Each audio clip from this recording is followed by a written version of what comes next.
Hello, everybody. My name is Anna DeSalvo. I am a time and project manager. I am here today, and we're going to talk about how to match your work with your priorities. And go ahead and introduce yourself, Kristen. Sure.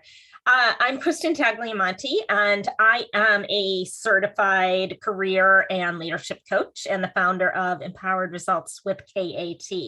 And what I do, Anna, is I really empower professionals to really proactively reflect and deliberately make decisions about their career moves and really think about why they want to make a move, what that move looks like, and how to achieve it so that they can really have just more fulfilling lives. It's really what I get a lot of joy from. Yeah, I'm so interested in this. I do want to hear a little bit of background about how you got into what you do. Okay, so the really quick version is I spent 30 years in corporate HR in different industries, and most of that was focused on learning and development. So training, development, finding coaches for other people, not for myself. I definitely had a very successful career, but I just got to the point where it's like, this isn't really floating my boat anymore. I'm not getting a lot of joy or fulfillment out of what I do. And I'm spending a lot of hours doing it. And so there has to be something else. And so I went on my own reflective journey, and here I am. Yeah, I think that speaks to a lot of people right now, with the pandemic ending and a lot of people having a lot of transition in the last couple of years. There are a lot of people who are reconsidering the roads that they have gone down in terms of their career, where they're spending most of their time. I know I have done the same thing, and that is where I spend majority of my time, majority of my day, really the area that I want to build the foundations of my life on. And I think that that's the conversation that I'd love to have with you today. Whether or not our work is something that we go out as a career and do, we're paid for the work we do, or it's something that we choose maybe for a different reason. Maybe we choose to be at home and that still work. So let's talk a little bit about the definition of work and maybe how we can view things that don't make money also as work. It's such an important question to ask, Anna, because one thing is this. When people think about their career, frankly, their life, usually career is a big part of one's life for some years anyway. In thinking about what's next, we can think about what we should do, for example, right? Or what people expect us to do. Or like I was saying, well, I've had success at this, so I guess I should keep doing it.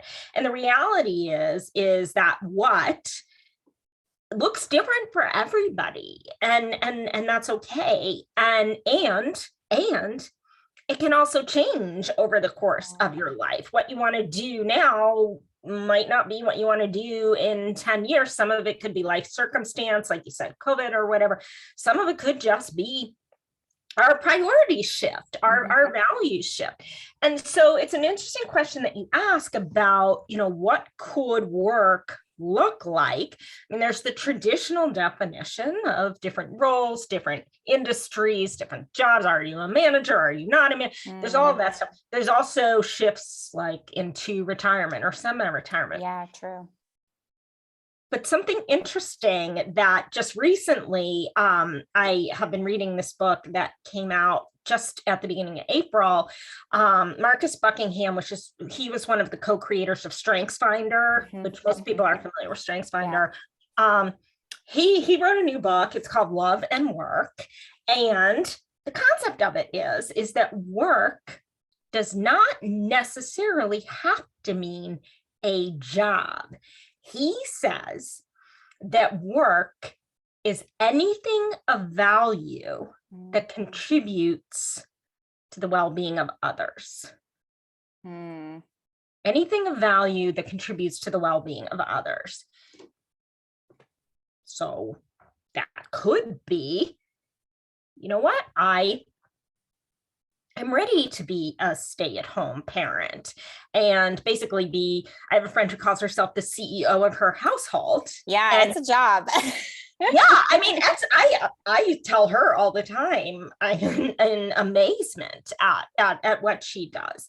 But for her, it's it is a job. It's also where her priorities are. Yeah. She is absolutely making contributions and then some on a day-to-day basis.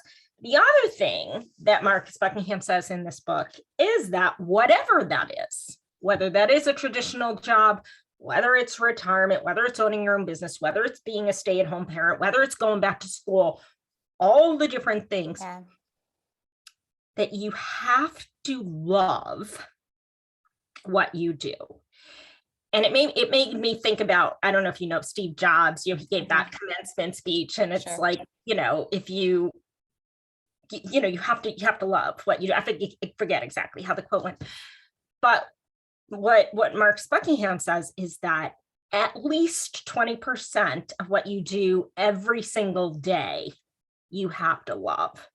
If you're not doing something that you love at least 20% of the time, every single day, then you might want to think about doing something else. And I think that might be a good gauge for people. And it's also important in that to be discerning, because there's seasons where just like your job is hard, you know what I mean? And you have to go through the muck to get to the other side of it. So that probably could be helpful to work with a coach to help with discerning those pieces, because it could just be you're going through a hard season, you really love what you do, and you just need some reminders that job is really what you enjoy. And I think also we can learn to love certain aspects of our job that maybe aren't as fun for the aspects that are fulfilling and rewarding. Like being at home sometimes, I'm sure your friend can vouch for it, can be really challenging. I've been a stay-at-home parent. I've been in a full-time career. I've run my own business, and I've chosen to be home again. And I really like that definition that you said, that contributes to the well-being of others. You're serving a purpose in whatever that work is, and there is some innate value in that. But kind of going into our next question, matching it with our priorities is really important. So is it possible to match our work with our priorities, because we spend so much time there? And how do we do it? Yeah. So the short answer is yes, it's possible. Okay. The reality is that a lot of times we don't put in that reflection time about what are our top priorities. I'll give you an example. I have a client who's just a really brilliant woman, very talented, has had a lot of success in her career. And I asked her to think about all of the skills that she has, that she wants to continue to use in whatever she does next. And she came back with this list of like over 50 skills. And on the one hand, I'm like, that's awesome that you have that many skills that you want to use.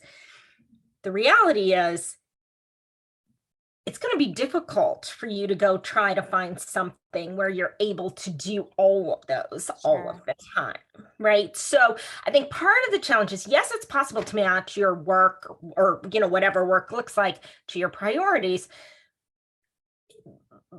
But you really do want to be very deliberate about what are my real priorities. And you and I have talked before about core values. Core values are important too. I just mentioned skills, but what are my core values? What are the things that drive the most important decisions in my life? Same thing. I've had people come back to me with, these are my most important values. It's like, really? You're going to make decisions based on 20 different checkpoints? Yeah, that's a lot of stuff.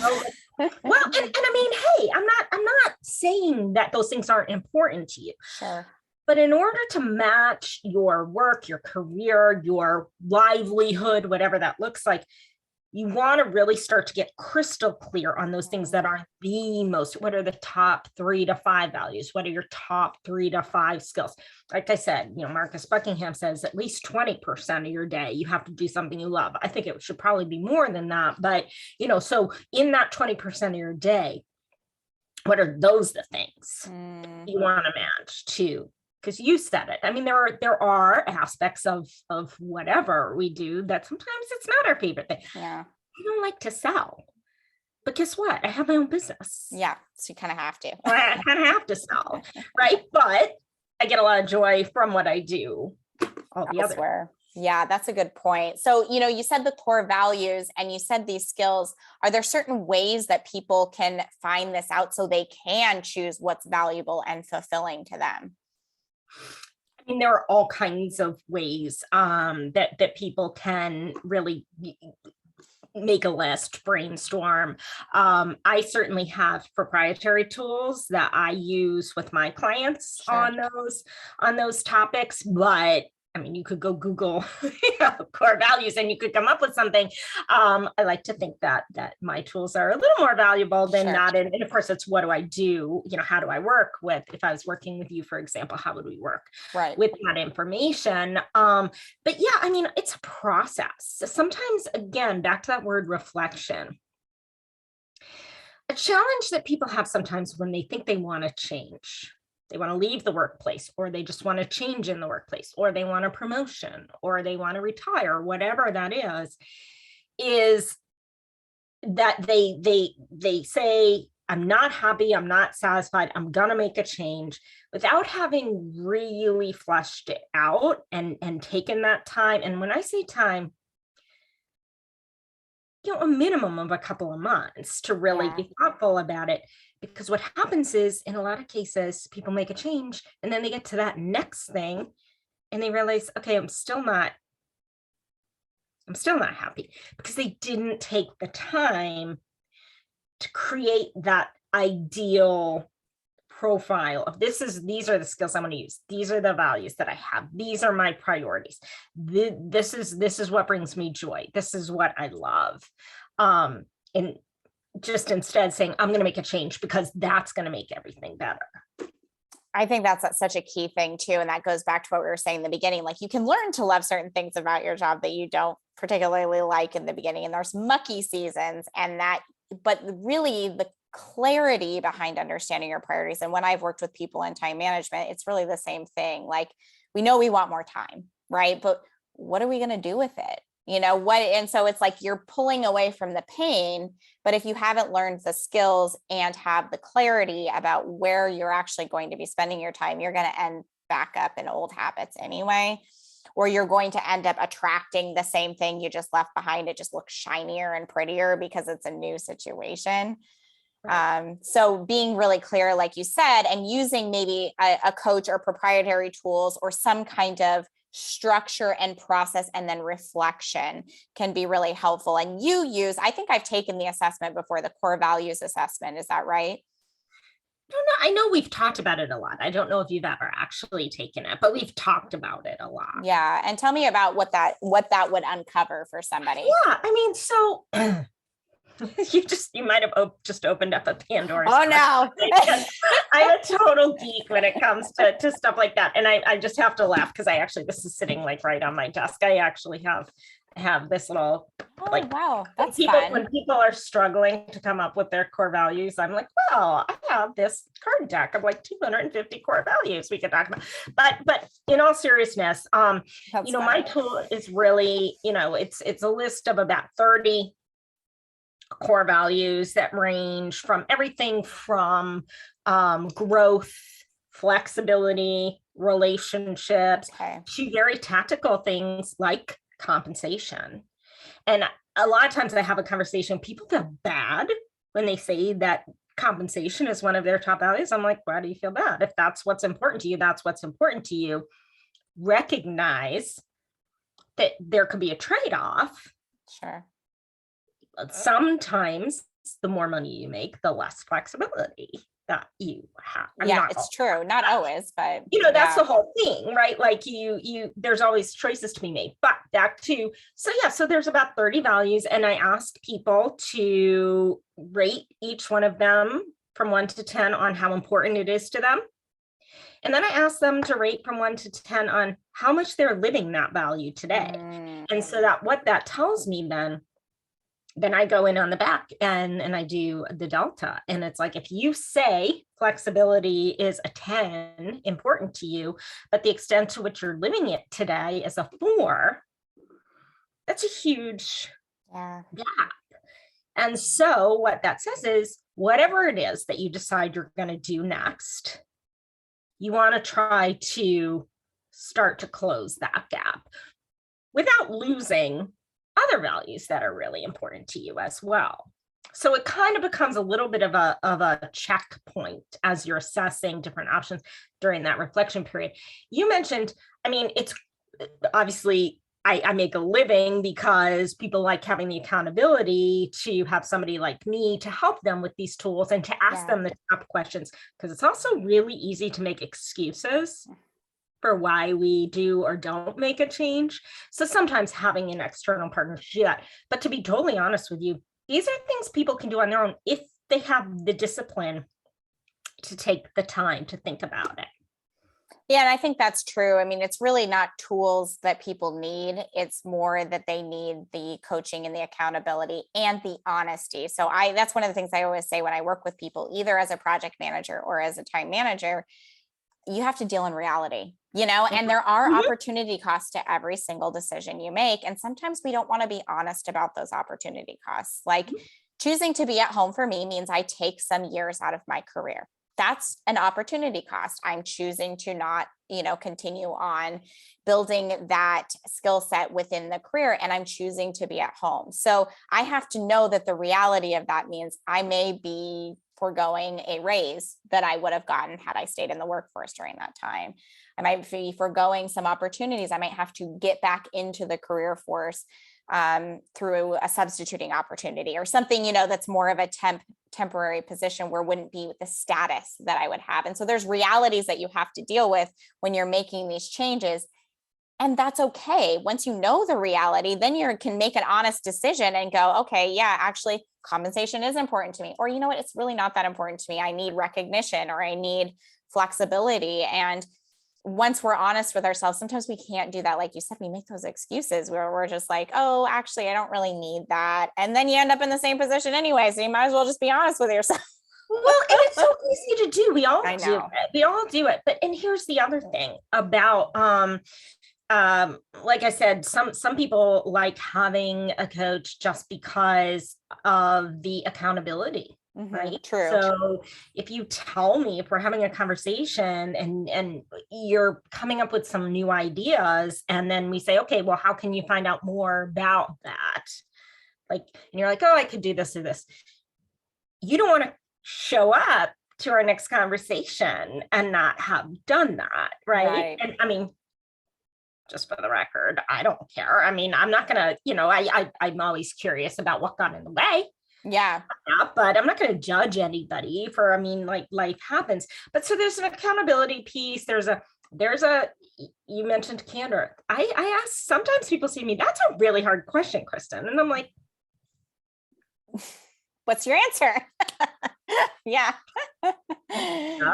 Yeah. So, and also just different perspectives. I have a client right now who, we started working together, and her initial thought was, she's like, I want to retire at 60. So I want to work with you to figure out what do my next 5 years look like? And then what does my post 60 work look like? Oh, wow. So that's what we started working on.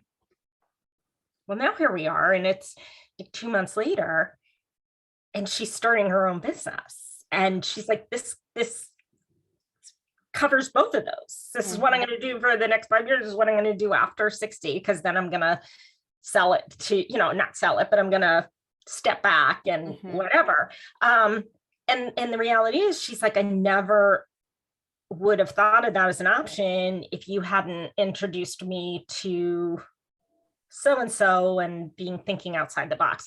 So sometimes it's that. Sometimes people just need some different perspective, because we can get blinders on. Remember I said about what I should be doing, what I went to school for, what we can tend to think in terms of this lane when there's so many different possibilities out there. And again, some of which don't even include a job.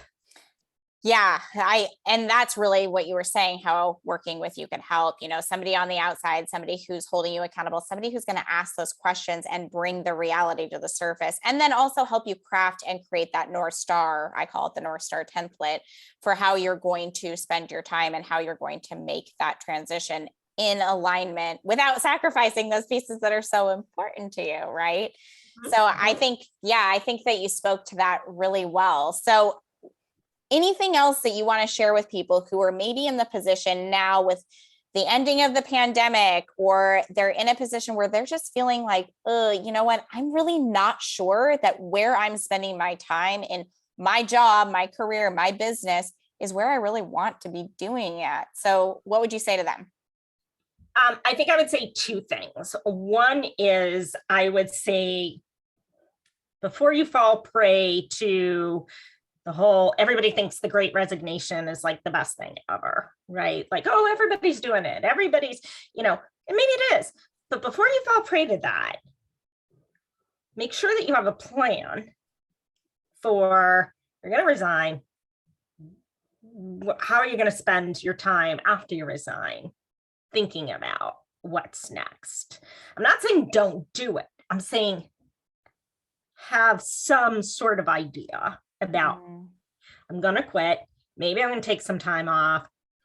And then here's how I plan to think about what's next. So that's one thing I would say, is just be a little wary of, that everybody's doing it thing. Good point. And the second thing is I would say, if you are somebody who is really stuck, and when we are stuck, we tend to get those blinders on, or if you're lacking confidence about your decision-making capabilities, and we all have friends and family that are happy to help us make decisions, but sometimes our friends and family don't always sort of have that bigger picture that, think about hiring a coach. Think about going out. You don't even have to hire a coach. You can go out. There's plenty of resources. There's books, there's articles, there's websites that can help you think that through. So if somebody were going to work with you real quick, how would they find you? A couple different ways. My website is empoweredresultswithkat.com. It's kind of long, but it's the name of my company. It's clear. Yeah. I'm also on LinkedIn, Kristen Tagliamonte. I think I'm the only one. Okay. And All right. We will find you at those places. Thank you so much for sharing your expertise today. We so appreciate it. And what I love so much about what you said is take some time, don't fall prey to what everyone else is doing, and just stay in your own lane, hire help if you need it, and get really clear before you make that change. Thank you so much, Kristen, for your time. Thanks for having me, Anna.